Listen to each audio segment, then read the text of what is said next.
எல்லாருக்கும் நமஸ்காரம். ஸ்ரீமத் பாகவதத்தில் தசமஸ்கந்தத்தில் 11வது சாப்டர் நம்ம பார்க்க போகிறோம். 10வது சாப்டரில் நம்ம என்ன பார்த்தோம் அப்படின்னாக்கா, பெருமாள் அர்ஜுன மரங்களை எப்படி பூமியில் தள்ளினர், அர்ஜுன மரங்களாக யார் யாரெல்லாம் இருந்தா அப்படின்லாம் பார்த்தோம் இல்லையா. ஸோ இப்போது 11வது சாப்டரில் கிருஷ்ணர் வத்சாசுரன் அப்படின்னு சொல்லக்கூடிய ஒரு அசுரனை எப்படி கொள்ளுறார் அப்படிங்கிறத பார்க்க போகிறோம். அப்போது நந்தர் மாதிரி இருக்கக்கூடிய கோப்பர்கள் அவெல்லாம் அந்த அர்ஜுன மரங்கள் விழுந்த அந்த சப்தத்தை கேட்டுட்டு இடி விழுந்ததோ அப்படின்னு பயந்து அந்த இடத்துக்கு வந்தாலும், அப்போது பூமியில் விழுந்திருக்கக்கூடிய அந்த மரங்கள் எல்லாத்தையும் பார்த்துட்டு அது விழுந்ததுக்கு காரணம் என்ன அப்படின்னு தெரிஞ்சுக்க முடியாமையும் அது என்ன நடந்ததுன்னு தெரியாமே ஒரு விதமான சந்தேகத்தோடு அங்கே இருந்தாலும், அப்போ அவள் என்ன பண்ணுறா, உரலோட சேர்த்து கட்டப்பட்டிருக்கக்கூடிய அந்த உரலை இழுத்துன்னு இருக்கக்கூடிய கிருஷ்ணரையும் அந்த இடத்துல பார்க்குறா. அப்போ பார்த்துட்டு இது என்ன ஆச்சரியம், இது யாரால செய்யப்பட்டது, இதெல்லாம் என்னமோ ஒரு இதுவாக இருக்கே அப்படின்னு ரொம்ப ஆச்சரியப்படுறா. அப்போது பக்கத்தில் இருக்கக்கூடிய குழந்தைகள்லாம் என்ன பண்ணுறான்னா, அங்கே இருக்கிறவாளை பார்த்து இந்த கிருஷ்ணர் தான் இந்த உரலை இழுத்துண்டு மரத்துக்கு நடுவில் வந்தான் அப்படின்னு சொல்கிறாளாம். அப்போ என்ன ஆச்சு, அப்படி வந்துட்டே இருக்கும்போது அந்த உரல் மாட்டின்றது நடுவில், அதை இவன் திருப்பி இழுத்துட்டே இருக்கான், அதனால இழுத்தும் போது என்ன ஆயிடுத்து, மரங்கள்லாம் விழுந்துடுத்தோ அப்படின்னு சொல்கிறாளாம். ஸோ அந்த 2 மரங்கள்ல இருந்தும் 2 திவ்யமான புருஷர்கள் கிளம்பினா அவளை நாங்கள் நேரில் பார்த்தோம் அப்படின்னு சொல்கிறாளாம். அப்போ அதை கேட்ட அந்த கோப்பர்கள்லாம் என்ன பண்றா, ஒரு குழந்தையால இப்படி பருத்த மரங்களை கீழே தள்ள முடியுமா அப்படின்னு அவ அந்த குழந்தை பேசுறதெல்லாம் பெருசா நினைச்சுக்கவே இல்லையா. அப்போ சில பேர் என்ன சொல்றா, ஒரு கால் இது கிருஷ்ணரால செய்யப்பட்டிருக்கலாமோ அப்படின்னு சந்தேகப்படுறா. அப்போ நந்தர் உரலோட சேர்த்து கட்டப்பட்டிருக்கக்கூடிய அந்த அவரோட குழந்தைய பார்த்து சிரித்த முகத்தோட அந்த கட்டை அவிழ்த்து விடுறாராம். அதுக்கப்புறமா சில சமயம் கோபிகைகள் அவெல்லாம் என்ன பண்றான்னா கை கொட்டி அந்த பகவானை உற்சாகப்படுத்தின்னு இருக்கா. கிருஷ்ணர் என்ன பண்றாரு அப்படின்னா, இங்க இந்த உலகத்துல இருக்கக்கூடிய குழந்தை போல நர்த்தனம் ஆடின்னு இருக்காராம் அந்த இடத்துல. சில சமயம் பாடுறார், குழந்தைகள்லாம் என்ன பண்ணுமோ அதே போல எல்லாம் பண்ணிட்டு இருக்காராம். இப்படி மரத்தால செய்யப்பட்ட அந்த பிரதிமை அது புருஷனுக்கு வசப்பட்டிருக்கிற மாதிரி, மரத்தால செய்யப்பட்ட ஒரு வஸ்து புருஷனுக்கு வசப்பட்டு இருக்கிறா போல இங்க என்ன அப்படின்னாக்கா, கிருஷ்ணர் கோபிகைகளுக்கு வசப்பட்டிருந்தாராம். அப்ப கோபிகைகள்லாம் என்ன சொல்றா, அதாவது ஆசன பலகை, முக்காலி இதெல்லாம் கொண்டு வா, மரக்காலை கொண்டு வா, கட்டை எடுத்துன்னு வா, இப்படின்லாம் அவருக்கு ஒரு வேலை கொடுக்கறாளாம். அதெல்லாம் கேட்டுண்டு இவரும் என்ன பண்றாரு, ஒரு குழந்தையாட்டமா அது எல்லாத்தையும் தூக்கிண்டு, அதாவது அவரால் எல்லாமே தூக்க முடியும், ஆனா அப்படி என்ன பண்றாரு, என்னால முடியலையே அப்படிங்கிற மாதிரி நடிச்சுண்டு அது எல்லாத்தையும் தூக்கின்னு வராராம். அதுக்கப்புறம் இதை தூக்க இவனால முடியாது அப்படின்னு தெரிஞ்சுட்டு இருக்கக்கூடிய அங்க இருக்கிறவாளுக்கு ரொம்ப பிரியமாக என்ன பண்றார், கை அசைக்கிறாராம். அப்போ பெருமாளோட அந்த ஐஸ்வர்யம் இப்படிப்பட்டது அப்படின்னு தெரிஞ்சிருக்கக்கூடிய வித்வான்களுக்கு, அந்த ஈஸ்வரன் பக்தர்களுக்கு வசப்பட்டவர் அப்படிங்கிறத காண்பிச்சு பாலக்கிரீடைகள் எல்லாத்தையும் பண்ணி அந்த கோகுலவாசிகளுக்கு சந்தோஷத்தையும் உண்டு பண்றார் அப்படின்னு சொல்றான். அதுக்கப்புறம் என்ன ஆகுதுன்னா, ஒரு நாள் கிருஷ்ணர் கோபிகைகளோட பக்கத்துல விளையாடின்னு இருக்கும்போது தெருவில் பழங்களை வாங்குங்கோ அப்படின்னு பழம் வித்துண்டு வரவ சொன்னாலாம். அதை கேட்டு எல்லாருக்கும் பலன் கொடுக்கக்கூடியவராக இருக்கக்கூடிய அந்த பெருமாள் என்ன பண்ணுறார், 2 கைகள்லையும் தானியத்தை எடுத்துட்டு ஓடுறாராம். அப்போது வெளியில் என்ன சொல்கிறார், பழம் விற்கக்கூடியவளே இங்கே வா அப்படின்னு சொல்லி கூப்பிடுறாராம். என்னன்னா, நான் நிறைய தானியம் கொண்டு வந்திருக்கேன், இதை உன்னோட அளவுனால, அவள் படி வச்சுருப்பா இல்லையா, அந்த படியினால் அளந்து எடுத்துட்டு பழங்களை எனக்கு திருப்பி அளந்து கொடு அப்படின்னு சொல்கிறாராம். அப்போது அந்த பெருமாளோட வார்த்தையை கேட்டு பழம் விற்பவர் என்ன பண்ணுறாலாம், ஒரு குட்டி யானை மாதிரி நடந்து வரக்கூடியதும் தாமரை மாதிரி கண்களோடு இருக்கக்கூடிய அந்த பெருமாளை பார்த்து ரொம்ப அவளுக்கு சந்தோஷப்பட்டு அவரோட கையில் இருக்கக்கூடிய தானியம் எல்லாத்தையும் கூடையில போட சொல்லி அவரோட கைகளில் பழங்களால நிரம்ப பண்றாளாம். அப்போ கூடைய பார்க்குறா, ஆனால் என்ன ஆயிடுது தெரியுமா, கூடையில ரத்தினங்களால நிறைஞ்சிருந்தது அந்த இடத்துல. அப்போ சகல பலனையும் கொடுக்கக்கூடியவராக இருக்கக்கூடிய அந்த பெருமாள் வாங்கின பழங்கள் எல்லாத்தையும் கோபஸ்திரீகளுக்கு கொடுத்து வீதியில விளையாடின்னு இருக்கக்கூடிய அந்த சிநேகிதர்களோட சேர்ந்து விளையாடுறாராம். தானியமா கொடுத்தா அவளுக்கு அது ரத்தினங்களா மாறிடுதான். அதுக்கப்புறம் அந்த பழங்களை எல்லாருக்கும் சம பங்கா பிரிச்சு கொடுத்து எல்லாரோடையும் விளையாடின்னு இருக்கார். இப்படி பலராமனும் கிருஷ்ணரும் கோகுலத்தில் எழுந்து தத்தி நடந்து இதே மாதிரி கொஞ்ச நாள் போனதுக்கு அப்புறமா திருப்பி இப்பதான் அவளுக்கு எழுந்து நடக்க முடியும் அப்படின்ற அளவுக்கு வளர்ந்து வந்துறாளாம். பலராமனும் கிருஷ்ணரும் கூட அநேக கோபகுமாரர்களோட அந்த யமுனா கரைக்கு போய் விளையாடிட்டு இருக்கா. அப்போ அந்த ரோஹிணி தேவி என்ன பண்றான்னா அர்ஜுன மரங்களை முறிச்ச அந்த கிருஷ்ணரையும் பலராமனையும் கூப்பிடுறான். அவ என்ன பண்றான்னா விளையாடிண்டே இருக்கிறதுனால அவளால வர முடியலையா. அப்போ பசங்க கிட்ட ரொம்ப ஆசையோட இருக்கக்கூடிய ரோஹிணி என்ன பண்றா, தான் கூப்பிட்டும் குழந்தைக வரலையே அப்படிங்கிறதுக்காக போய் கூட்டிட்டு வான்னு யசோதையை அனுப்புறாளாம். அப்போ பசங்க கிட்ட ரொம்ப ஆசையா இருக்கக்கூடிய அந்த பால் சுரக்கக்கூடிய ஸ்தனங்களோட இருக்கக்கூடிய அந்த யசோதை என்ன பண்றா, கோபகுமாரர்களோடையும் பலராமனோடையும் ரொம்ப வேகமாக விளையாடிட்டு இருக்கக்கூடிய அந்த பெருமாளை பார்த்து கிருஷ்ணரை பார்த்து, தாமரை மலர் மாதிரி கண்களோட இருக்கியே நீ, இங்க வா அப்படிங்கிறா. இங்க வா, பால் சாப்பிடலாம் வா, அதனால உனக்கு இப்ப ரொம்ப பசியா இருக்கும், அதனால நீ சாப்பிடு, விளையாடினதெல்லாம் போறோம் அப்படின்னு சொல்லி சொல்றாளாம்.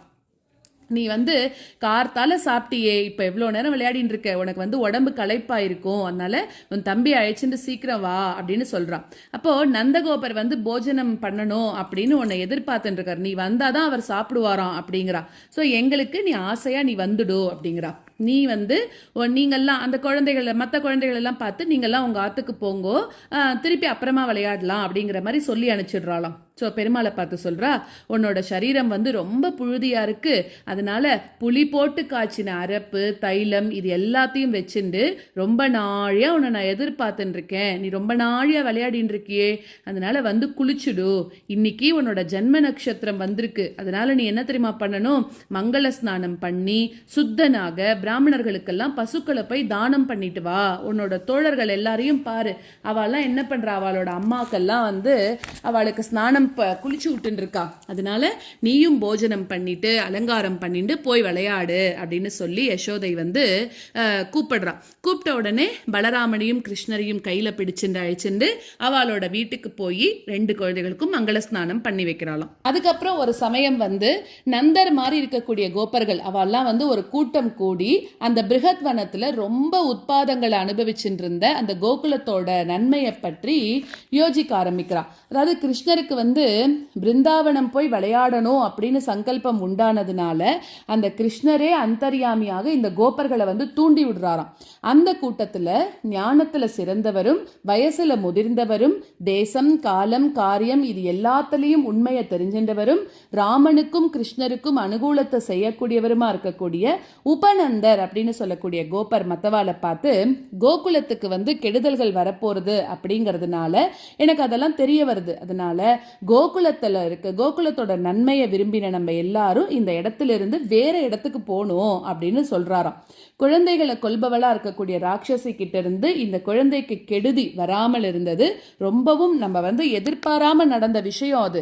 அதனால இன்னொன்னு பார்த்தோம்னா வண்டியும் விழல, இதெல்லாம் பெருமாளோட அனுகிரகம் தான் அப்படின்னு சொல்றான். அப்புறம் இந்த குழந்தைய சுழல் காற்று ஸ்வரூபமாக அசுரன் அப்புறம் அசுரன் என்ன பண்றான், பறவைகள் சஞ்சரிக்கக்கூடிய ஆகாயத்துல கொண்டு போய் கல்பாறையில கூட தள்ளினானே, அப்படிப்பட்ட குழந்தைய தேவர்கள் தானே காப்பாத்தினா. இப்போ இந்த குழந்தைய பருத்த மரங்கள் நடுவுல போயும் பிழைச்சு வந்திருக்கானே, அது எல்லாமே பெருமாளோட அனுகிரகம் தான். அதனால இது மாதிரி எல்லாம் அபசகுணங்கள் நிறைய இருக்கு, அது இன்னும் பெருசாகிறதுக்கு முன்னாடி இந்த குழந்தைகளை எடுத்துட்டு பரிவாரங்களோட வேற இடத்துக்கு போலாம் அப்படின்னு சொல்றாராம். அப்போ பிருந்தாவனம் அப்படின்னு சொல்லக்கூடிய ஒரு வனமானது பசுக்களுக்கு ரொம்ப ஹிதமானது, கோப்பர்களாலையும் கோபிகைகளாலையும் சேவிக்கக்கூடியது. அதுல இருக்கக்கூடிய மலைகளும் அப்புறம் கொடிகள் எல்லாமே புண்ணியமானது. அந்த இடத்துக்கு போய் நம்ம எல்லாரும் சந்தோஷமா இருக்கலாம் அப்படின்னு சொல்றார். நான் சொல்றது உங்களுக்கு சம்மதம் அப்படின்னாக்க பசுக்கள் எல்லாம் முந்தி போகட்டும், வண்டியை கட்டுங்க, நம்ம எல்லாரும் பிருந்தாவனத்துக்கு போலாம் அப்படின்னு சொல்றாராம். அதை கேட்ட கோப்பர்கள் எல்லாரும் ஒரே மனசோட நீ சொல்றதுதான் கரெக்ட் அப்படின்னு ஒப்புக்கிறா. அதுக்கப்புறம் அவ வண்டி எல்லாம் பூட்டிண்டு அதுல வயசு முதிர்ந்தவா அப்புறம் குழந்தைகள் பணம் இது மாதிரி இருக்கக்கூடிய எல்லாத்தையும் எடுத்துட்டு வில்ல எடுத்துட்டு அவ எல்லாரும் பிருந்தாவனத்தை நோக்கி புறப்படுறாளாம். பசுக்கள் எல்லாம் முந்தி போறது, கொம்புகளும் அப்புறம் தூரிய வாத்தியங்கள் எல்லாம் முழங்கப்படுறது, கோபிகைகள் ஸ்தனங்கள்ல குங்குமங்களை அலங்கரிச்சுண்டும் நல்ல வஸ்திரங்களை உடுத்திண்டும் கழுத்துல பவுன் மாலை எல்லாத்தையும் போட்டுண்டும் வண்டிகள்ல ஏறிண்டு கிருஷ்ணரோட லீலைகளையே கானம் பண்ணிட்டு போயிட்டு இருக்காளாம். அப்ப யசோதையும் ரோஹிணியும் கிருஷ்ணன் பலராமன் இவாளோட ஒரு வண்டியில ஏறிண்டு கிருஷ்ணன் பலராமன் இவாளோட கதைகளை கேட்டுண்டே பிருந்தாவனத்துக்கு போறான். இப்படி கோபர்கள் எல்லாம் பிருந்தாவனத்துக்கு போய் வண்டிகளை வந்து அர்த்தச்சந்திரன் மாதிரி ஒரு வட்டமாக நிறுத்திண்டு அந்த இடத்துல வந்து இருக்கலாம். அந்த ஸ்தலமானது எல்லா ருதுக்கள்லையும் சுகத்தை கொடுக்கக்கூடியது அப்படிங்கிறான். அந்த இடத்துல கிருஷ்ணரும் பலராமனும் அந்த வனத்தையும் கோவர்தன பர்வதத்தையும் அப்புறம் யமுனை மணல் திட்டுக்களையும் அது எல்லாத்தையும் பார்த்து இவா ரொம்ப சந்தோஷப்படுறாளாம். இப்படி அந்த கிருஷ்ணனோடவும் பலராமனோடவும் பால்ய கிரீடைகளாலையும் அதுக்கப்புறம் இனிமையான வார்த்தைகளாலையும், அதாவது மழலை சொற்கள் தானே பேசும் அந்த குழந்தைகள், அதெல்லாத்தையும் கோப்பர்களும் கோபிகைகளும் கேட்டு ரொம்ப சந்தோஷம் அடைகிறாளாம். இப்படி சில காலம் போனதுக்கு அப்புறம் கிருஷ்ணரும் பலராமனும் கண்ணுக்குட்டிகளை மேய்க்கக்கூடிய வயது வந்துருத்த அவளுக்கு. அப்ப அவ என்ன பண்றா, ஒரு நாள் கோகுலத்துக்கு பக்கத்துல பல வகையான விளையாட்டு சாமான்களை எடுத்துண்டு கோபர்களோட குழந்தைகளோட வேணுகானம் பண்ணிட்டு இருக்காளாம். சில வேளை வந்து அந்த பில்வக்காய் மாதிரி இருக்கக்கூடியதை வந்து தூரத்துல எரிஞ்சு விளையாடவும் ஆரம்பிச்சுட்டா. இன்னும் சில நேரத்துல என்ன பண்றா, காலில் சலங்கைகளை கட்டிண்டு கூத்தாடுறாளாம். அப்புறம் அவளுக்குள்ள வந்து கம்பளம் மாதிரி இருக்கிறது எல்லாத்தையும் போத்திண்டு ரிஷபம் மாதிரி என்னென்னலாம் விளையாட முடியுமோ அது மாதிரிலாம் விளையாடுறா. கம்பளியை போத்திண்டு ரிஷபம் மாதிரி கத்துறா மாதிரிலாம் விளையாடிட்டு இருக்காளாம். ஒரு ரிஷபத்து சத்தத்தை கேட்ட இன்னொரு ரிஷபங்கள் கத்துறா மாதிரி இவ ஒருத்தர் கத்தினா மற்ற கோபகுமாரர்களும் கத்துறாளாம். சிலர் வந்து பசுக்கள் மாதிரியும் ரிஷபங்கள் மாதிரியும் வேஷம் தரிச்சுண்டு ஒருத்தருக்கு ஒருத்தர் விளையாட்டாக யுத்தமும் பண்ண ஆரம்பிச்சிட்டாலாம். அதுக்கப்புறம் சகோரம், கிரௌஞ்சம், சக்கரவாகம், பரத்வாஜம், மயில் இந்த மாதிரி இருக்கக்கூடிய பட்சிகள் கத்தும் போது பலராமனும் கிருஷ்ணரும் கூடவே சேர்ந்து கத்துறாளாம். புலி, சிங்கம் இதெல்லாம் கர்ஜிக்கும் போது பயந்தவர்கள் மாதிரி இருந்துட்டு சாமானிய ஜனங்கள் மாதிரி அந்த இடத்துல சஞ்சாரம் பண்ணிட்டு இருக்கா அப்படிங்கிறா. அடுத்தது வத்சாசுரவதம். ஒரு நாள் வந்து கிருஷ்ணரும் பலராமனும் அவளோட ஸ்நேகிதாலோட யமுனையில வந்து கண்ணுக்குட்டி எல்லாம் மேய்ச்சின்னு இருக்கிற போது அவளை கொல்லணும் அப்படிங்கிற ஒரு எண்ணத்தோட ஒரு அசுரன் வந்து அந்த இடத்துக்கு வரான். எப்படி வரான், கண்ணுக்குட்டி வேஷம் போட்டுண்டு கண்ணுக்குட்டியோட கண்ணுக்குட்டியா சேர்ந்துட்டு சஞ்சரிச்சுன்னு இருக்கானோ.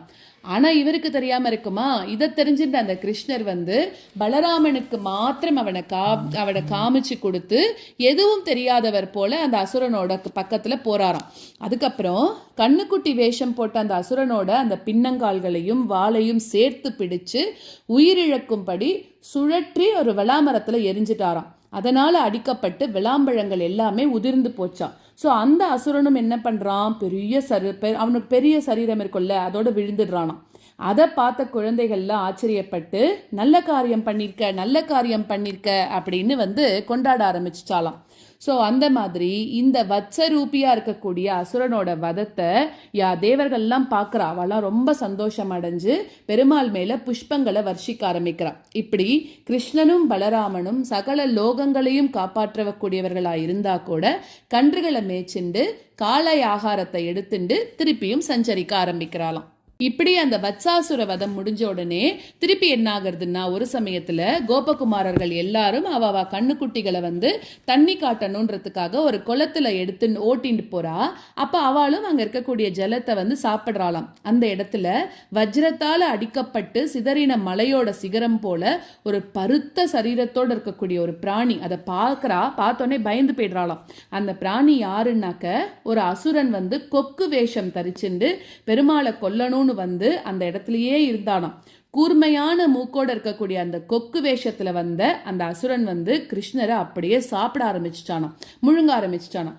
அதை பார்த்து பலராமனை தவிர மற்ற சிறுவர்கள் எல்லாம் பிராணனை விட்டு பிரிஞ்ச இந்திரியங்கள் போல இவாளுக்கு என்ன ஆயிடுதா, மூச்சு அடைச்சு மயக்கம் போட்டு விழ ஆரம்பிச்சிட்டாலாம். அப்போ அந்த பகாசுரன் வந்து சகல தேவருக்கும் தந்தையா இருக்கக்கூடிய அந்த கிருஷ்ணனை வந்து முழுங்க முயன்றும் கடைவாய்கள்லையும் கண்டத்திலும் அக்னி போல அவனுக்கு வந்து உள்ளுக்குள்ள போகவே இல்லை. அந்த கழுத்துக்கிட்ட போன உடனே என்ன ஆயிடுறதா, அக்னி மாதிரி தகிக்க ஆரம்பிச்சிருத்தான். அப்படியே திருப்பி அதை உள்ளுக்குள்ள இழுத்துக்க முடியாம அப்படியே வெளியில கக்கிட்டானாம்.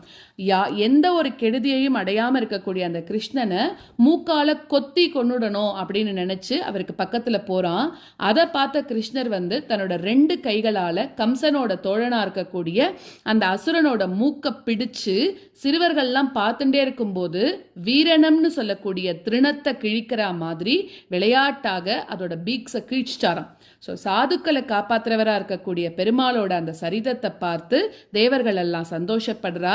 அப்போ ஸ்வர்க்கத்துல வசிப்பவர்களா இருக்கக்கூடிய தேவர்கள் வந்து நந்தவனத்துல இருக்கக்கூடிய மல்லிகை மாதிரி இருக்கக்கூடிய புஷ்பங்களை இவர் மேல போடுறாராம். ஆனகம் சங்கம் இந்த மாதிரி இருக்கக்கூடிய வாத்தியங்களை எல்லாரும் முழங்குறா. பகாசுரனை கொன்றவரா இருக்கக்கூடிய அந்த கிருஷ்ண பகவானை ஸ்தோத்திரம் பண்றா. அதை பார்த்த கோபகுமாரர்கள் ரொம்ப ஆச்சரியத்தோட இருக்காளாம். அப்புறம் பகாசுரனோட வாயிலிருந்து விடுபட்ட அந்த கிருஷ்ணரை பலராமன் மாதிரி இருக்கக்கூடிய குழந்தைகள் எல்லாம் ஆலிங்கனம் பண்ணிட்டு ரொம்பவும் சந்தோஷமா இப்ப கன்றுகளை சேர்த்துண்டு கோகுலம்க்கு நடக்கிறதுக்கு ஆரம்பிக்கிறாளாம். அதை கேட்ட கோபர்களும் கோபிகைகளும் ரொம்ப சந்தோஷம் அடைஞ்சு ஒரு செத்து பழைச்சவனை பார்க்கற மாதிரி அந்த கிருஷ்ணரை ரொம்ப அன்போட பார்க்கறா. அதுக்கப்புறம் நந்தர் மாதிரி இருக்கக்கூடிய கோப்பர்கள்லாம் வந்து இது ரொம்ப ஆச்சரியம், இந்த குழந்தைக்கு பல கெடுதிகள் நடந்துருது, ஆனாலும் இவன் வந்து எந்த விதமான ஆபத்தும் இல்லாம பழைச்சு வந்துட்டான். ஸோ இவனை கொல்லணும்னு விரும்பின அசுரர்கள்லாம் ஏற்கனவே பிரத்தியாருக்கு உபத்திரவத்தை செஞ்சவா அப்படிங்கிறதுனால அக்னியில விழுந்த வெட்டுப்பூச்சிகள் மாதிரி மரணம் அடைஞ்சுட்டா. ஸோ அவளோட அந்த குரூரமான பார்வை இருந்தா கூட இந்த குழந்தைக்கு பயத்தை செய்யறதுக்கு அவளால முடியல, அதனால இது ரொம்ப ஆச்சரியம் அப்படின்னு சொல்றார். வேதத்தை தெரிஞ்சின்றவாளோட வார்த்தை வந்து ஒருபோதும் பொய்க்கிறது இல்லையே. அதே மாதிரி கர்க மகரிஷி எப்படி சொன்னாரோ அதே மாதிரியே நடந்தது அப்படின்னு. ஏன்னா அவர் சொன்னார் இல்லையா, நிறைய வந்து இது நடக்க போறது அப்படின்னு சொல்லிட்டு. ஸோ அபசகுணம் அந்த இடத்துல நடக்கும்னு சொன்னாரே. ஸோ அதனால இவர் என்ன பண்றாரு அப்படின்னாக்க அப்படின்னு வந்து அந்த மாதிரியே நடந்ததுன்னு கிருஷ்ணர் பலராமன் இவாளோட கதைகளை சொல்லிட்டு சம்சார துக்கம் இல்லாம ஆனந்தமாக இவா எல்லாரும் காலத்தை கழிக்கிறான். ஸோ அதாவது கண்ணை பொத்துறது, கரை கட்டுறது, குரங்குகள் மாதிரி தாவறது, இந்த மாதிரி இருக்கக்கூடிய விளையாட்டுகள் எல்லாம் பண்ணிட்டு தன்னோட கௌமார வயது அதாவது 5 வயசை வந்து கிருஷ்ணரும் பலராமனும் கழிக்கிறா அப்படின்றது. அடுத்த அத்தியாயத்துல அகாசுர வதம் மாதிரி இன்னும் இருக்கக்கூடிய பல வதங்கள் வரப்போறது. ஸோ அதெல்லாம் நம்ம அடுத்த வீடியோல பார்க்கலாம்.